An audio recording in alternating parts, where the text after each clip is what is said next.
Are we here simply because the ideological right wing of this Republican conference here in Congress, the dysfunction is manifested, simply so anti-women's right to choose that they would bring you here for a fourth hearing? Or are we here because somebody believes that Planned Parenthood doesn't need federal reimbursement for the health care that it gives? That was Congresswoman Watson Coleman defending the president of Planned Parenthood, Cecile Richards, at today's congressional hearing.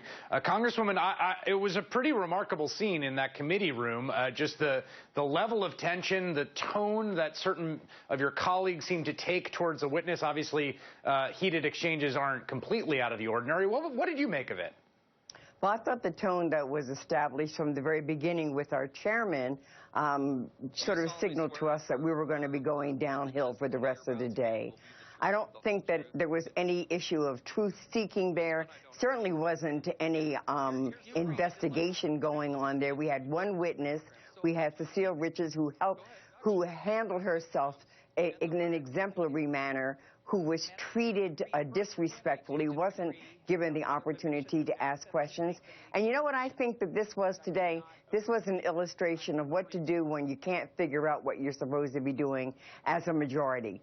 They're in disarray, they're dysfunctional. The only thing they can seem to agree on is that right-wing minority within that conference is holding them hostage, and the only thing they can agree on is this fight against women. So we get to this hearing. First, we thought the hearing was about the videos. Well, we know that's blowing up and how bogus that has been, and there have been forensic studies that have established that you can't even rely upon those videos. So then the questioning got to be, well, do you really need money from the federal government to issue your services to women? And so they were all over the place because they did not have any rational reason for being in that hearing.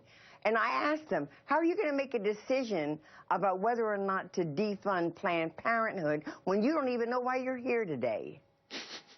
Well, it also struck me that part of the issue here is there's such tremendous bad faith around the whole thing. I mean, the members, your Republican colleagues in that committee, they, for the most part, I think unanimously are opposed to abortion being legal. They think abortion is a great moral transgression. Planned Parenthood is an organization committed to ensuring that it's legal, safe. It provides the service to women. And so they don't like that. But because that is not an avenue they can productively go down, instead, what you get is an attack on the organization as a whole from every direction, as if it's some big con game being run on its patients. So Planned Parenthood treated at least 2.7 million women last year, and men. Please let me add that they also treat men. Those patients primarily came from underserved areas where it's difficult to have access to health care, and they're very poor patients.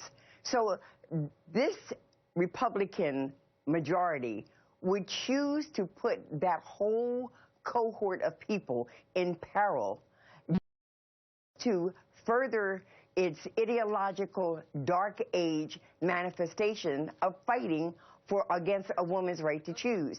It is absolutely ludicrous, but when you fail to do your job, which is to help create jobs, to pass the civil rights, voting rights legislation, when you fail to bring an infrastructure bill, creating jobs that way, creating export-import banks so that we could create an economy, when you can't come together around issues that people actually need you to address, then you go to something that is so far extreme that represents to people who are paying attention that this is a dysfunctional majority that doesn't know how to govern. Congresswoman Watson Coleman, thank you very much. Joining me now is Elise Hogue, the